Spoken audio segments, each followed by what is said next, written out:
Should you be consuming whey protein? I feel nowadays a lot of opinions online about whey protein of people either A, saying that it's a great source of protein, take it, macros are macros, doesn't matter where they come from, or B, people saying that whey protein is an awful source of protein, your body does not absorb it, it has low bioavailability, there's no point in you taking it.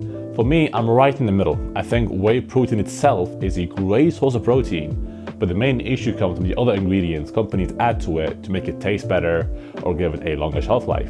For an example, one of the most common ingredients you'll find in almost every single whey protein is xanthan gum. Now, what is xanthan gum? Xanthan gum is a food thickener that is made from plant bacteria called xanthanomos. It gets modified from there, the same way yeast is made, then it gets put inside your whey protein to make it thicker and feel more like a milkshake. Now, most studies show that xanthan gum is relatively harmless.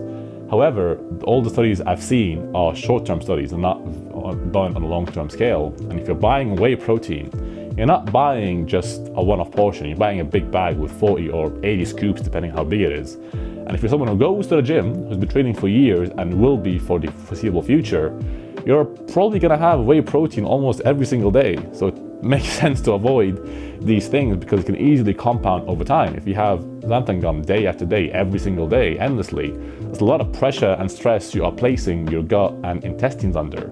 Another ingredient inside whey protein is lecithin, whether it be sunflower lecithin or soya lecithin. Lecithin is used to keep all the ingredients together, your sweetener, whey, xanthan gum, all together in one formula. But lecithin is also shown to cause bloating, to cause indigestion, as well as has other small side effects. And again, there are small side effects, but they are the small side effects of one ingredient, of just lecithin. Then you have the side effects of xanthan gum, and then side effects of the other 10, 20, 30 ingredients inside your protein shake. And over time, if you have them day after day for the foreseeable future, for as long as you keep training, those effects can easily compound and create serious health risks. And when you put stress on your digestive and intestines, you feel sluggish, you feel bloated, you feel lethargic, and you are actively less happy because serotonin, your main hormone in charge of happiness, is actually made inside your guts, not in your brain. And I'm not telling you not to take whey protein. All I'm telling you is know what's inside your whey protein. If you're okay with it and you don't care, that's absolutely fine. I'm telling you to be cautious. And these things, they have major impacts on your physical health because think about it, if you're feeling sluggish, lethargic, bloated, you're feeling a bit weak, a bit slow, and then you're actively less happy and more depressed because you have less serotonin flowing in your body, and then because you have less energy, you're in a worse mood. Don't you think these things have a compound effect on your training results? You're just not able to perform as well, and then your body is using stability to recover, to repair your digestives rather than use it to repair the muscles that you tore apart in your training session. So it's actively giving you slower results, slower gains, while worsening your mental health. So what whey protein I recommend you take? I recommend you take organic, unflavored whey protein and then adding flavor to it by mixing it with berries, mixing it with iced coffee in the morning, or blending it with some cocoa powder and some coconut sugar, and finding healthy organic ways to give it that flavor. The brands that I personally use are Bulk. I buy their organic, unflavored whey protein, as well as this other brand that I have. I put a picture on screen, I forgot what it was called. But actually, just one ingredient, and you mix it with my own stuff to add the flavor to it, without me having to worry about all the other million things they add to it.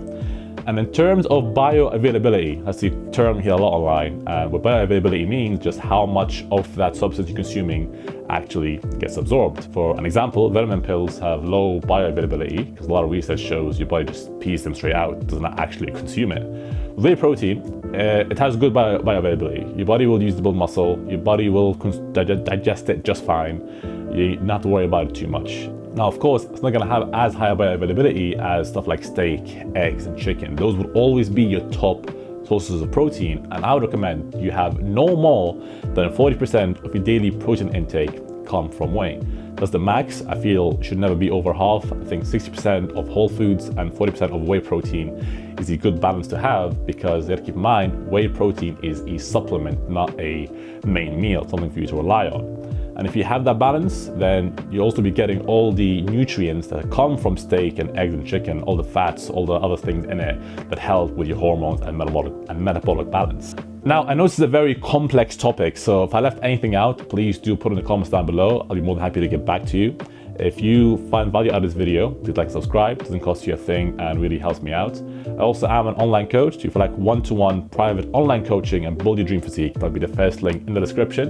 And as usual, thank you for your time and attention. It's a valuable resource and I appreciate you giving it to me. And I will see you in the next video. Bye-bye.